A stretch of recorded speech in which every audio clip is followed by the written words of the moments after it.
كل عام وأنتم بخير.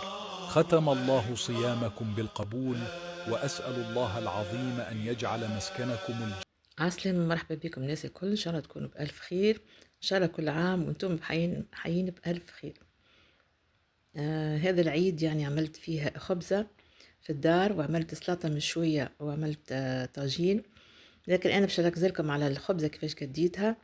المهم في الوصفة متاعي هذية، خذيت 4 كيسان ونص فرينة تقريبا، غربلتهم مليح مليح باش يكونوا يعني خفاف يعني في العجن. وحطيت معاهم شوية يعني ماء دافي وخميرة، وحطيت معاهم شوية ملح وشوية سكر مع الخميرة. كما تشوفوا اهتميت شوية بالتغربيل متاع الفرينة متاعي. المهم في العيد ديما نعملوا احنا كالخبزة هذيك كالعربي تاع الدار اللي تبدا فاوحة، وتبدا يعني هكا خارجة من الكوشة، وريحتها يعني تعطي يعني على الدار كلها. انا عجبتني يعني باش نعمل الخبزة هذية، وبديت كما قلت لكم نحط يعني في الكيسان متاعي في العجان باش نبدا نخدم فيها. بما اني شاده يد وحتى يد، دونك باش نبدا نحط الفرينه متاعي في العجان، ونخدمها مليح مليح مع ماء دافي ومع شويه سكر مع شويه ملح، ونخليها يعني تعجن مليح مليح.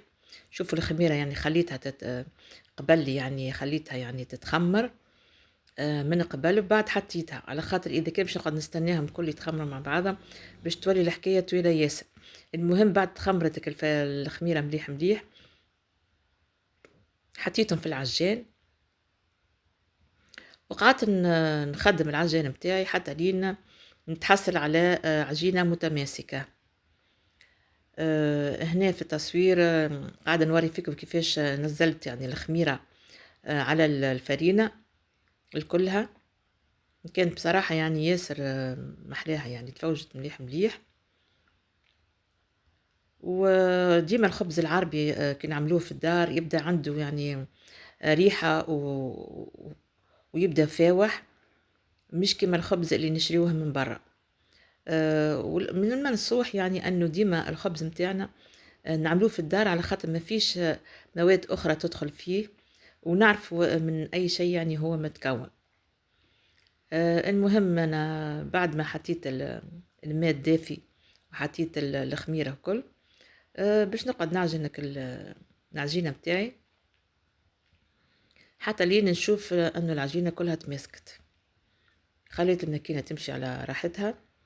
بعد شوية رفعت السرعة متاعها أكثر باش العجينة تاخد يعني مع بعضها كلها وتعطيني حاجة متماسكة. كما تشوفوا هنا، شوفوا ما شاء الله كيفاش العجينة ولات يعني سوب البرشا، يعني لينة وسوب الياسر. شوفوا هاي، لازم تكون العجينة هكا يعني تتماسك مع بعضها باش يكون الخبز يعني من بعد يعطيك حاجة باهية ويكون طيب في حقه كما تشوفوا هنا. من بعد غطيتهم بالمنديلة باش يقعدوا يتخمروا لمدة نصف ساعة أو أكثر. خليتهم هنا يتخمروا، حطيتهم في مكان دافي، ومن بعد ما تخمرت حليت عليهم ولقيت العجينة يعني بدات متخمرة بالكدا. وهنا وريتكم شنية الباكو اللي اخترت منه الفرينة، اللي هو فرينة بصراحة جاتني من مش من تونس. استعملتها وكانت ياسر هايلة. شوفوا كيفاش نفجت من بعد وقت اللي قسمتها يعني على أقسام، وشوفوا كيفاش يعني كي طيبتها في الفرن على 150 درجة كيفاش يعني كانت معايا ياسر طيارة وخشينة ومرتفعة. وشوفوا كيفاش يعني باش نوريكم هنا الشقة كيفاه اللي تعبر على انها طابت في حقها. من بعد قسمتها هكايا باش نوريكم من داخل كيفاش ارتفاع الخبزة. شوفوا ارتفاعها يعني جاني ياسر عالي، والريحة ما نحكي لكم فاحت في وسط الدار كلها.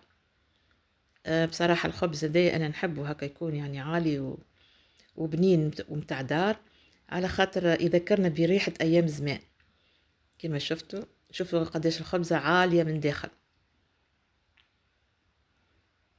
ومع هدايا كما قلت لكم عملت الطاجين على جنب، ما صورتوش يعني بالذمة للفيديو هدايا، وعملت معاهم سلطة مشوية كما تشوفوا هنا، وخلينا فطورنا هكايا بالخبزة هذية البنينة كما تشوفوا طاجين هنا، وعملت معاهم سلطة مشوية اكومبانيي. وهذا هو كان فطورنا متاع العيد، مش متاع العيد يعني تاني عيد او ثالث عيد. وهذا هو، ان شاء الله نلقاكم في فيديو قادم، ان شاء الله يعجبكم الفيديو، ما تنساوش من اللايك والاشتراك، وان شاء الله نلقاكم في فرصة قادمة وفي فيديو قادم ان شاء الله.